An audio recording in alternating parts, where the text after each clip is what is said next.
ക്രിസ്തുവിൻ്റെ സമാധാനം നിങ്ങളോടുകൂടെ ഉണ്ടായിരിക്കട്ടെ. വചനകിരണത്തിലേക്ക് ഏവർക്കും സ്വാഗതം. ഒരിക്കൽ പ്രായമായ ഒരു മനുഷ്യൻ നിറയെ യാത്രക്കാരുള്ള ഒരു ട്രെയിനിൽ യാത്ര ചെയ്യുകയായിരുന്നു. യാത്ര ശാന്തമായി മുന്നോട്ട് പോകുമ്പോൾ ടിക്കറ്റ് പരിശോധിക്കുന്ന ഉദ്യോഗസ്ഥൻ ഓരോ കമ്പാർട്ട്മെൻറ്റുകളിലായി എത്തി ടിക്കറ്റുകൾ ആവശ്യപ്പെട്ടു. അങ്ങനെ ഈ വൃദ്ധൻ്റെ അടുത്തെത്തി അദ്ദേഹത്തിൻ്റെ ടിക്കറ്റ് ആവശ്യപ്പെട്ടു. വൃദ്ധൻ ചിരിച്ചുകൊണ്ട് തൻ്റെ പോക്കറ്റിൽ കൈയിട്ടു. പക്ഷേ പോക്കറ്റിൽ നിന്ന് ടിക്കറ്റ് കിട്ടിയില്ല. പിന്നെ മറ്റേ പോക്കറ്റിൽ നോക്കി, അവിടെയുമില്ല. പേഴ്സ് തുറന്നു നോക്കി, അവിടെയും ടിക്കറ്റ് കണ്ടെത്താനായില്ല. ചെറിയ ആശയക്കുഴപ്പം മുഖത്ത് പ്രത്യക്ഷമായി. അപ്പോൾ ആ ഉദ്യോഗസ്ഥൻ പറഞ്ഞു, സാരമില്ല, താങ്കൾ എനിക്ക് മനസ്സിലായി, താങ്കൾ യാത്ര തുടർന്നോളൂ. അങ്ങനെ പറഞ്ഞ് ഉദ്യോഗസ്ഥൻ അടുത്ത കമ്പാർട്ട്മെന്റിലേക്ക് പരിശോധനയ്ക്കായി പോയി. എന്നാൽ ആ വൃദ്ധൻ ടിക്കറ്റ് എവിടെയാണെന്ന് അന്വേഷിക്കാൻ തുടങ്ങി.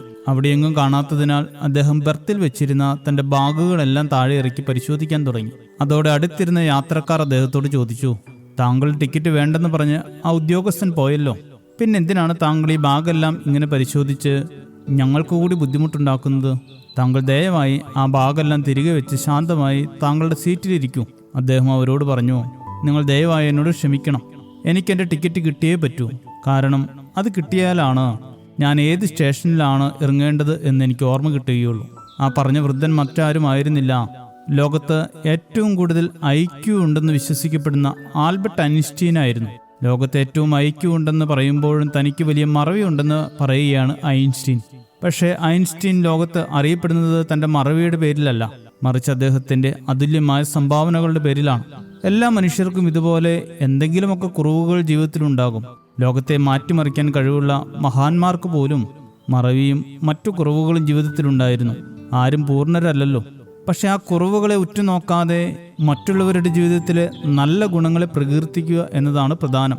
എല്ലാവരാലും നല്ലവനെന്ന് വിളിക്കപ്പെട്ടിരുന്ന ഒരു വ്യക്തിയുടെ ജീവിതത്തിൽ സംഭവിച്ച ഒരു ചെറിയ പാകപ്പിഴയുടെ പേരിൽ ഒരാളെ ജീവിതകാലം മുഴുവൻ വിമർശിക്കുന്നതിൽ എന്ത് യുക്തിയാണുള്ളത്? കുറവുകളേക്കാൾ എത്രയധികം നന്മകൾ നമുക്ക് അവരുടെ ജീവിതത്തിൽ കണ്ടെത്താൻ കഴിയും. പക്ഷേ നമ്മുടെ നോട്ടം നേരെയാകണമെന്ന് മാത്രം.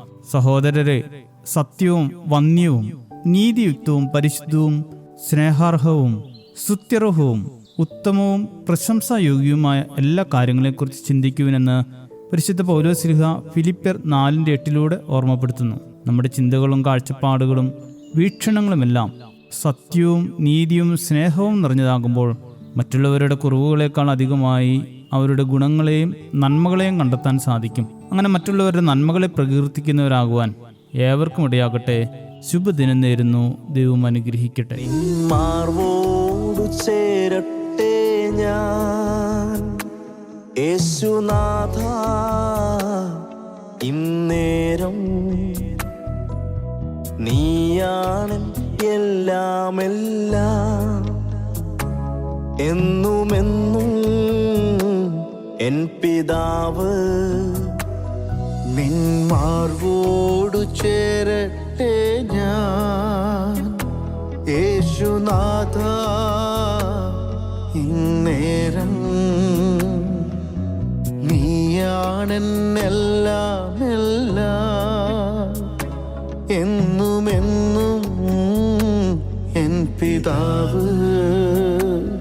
ഞാനകന്നാലും നീയാകലില്ല, ഞാൻ മറന്നിട്ടും സ്നേഹിച്ചു നീ. ഞാനകന്നാലും നീയാകലില്ല, ഞാൻ മറന്നിട്ടും സ്നേഹിച്ചു നീ.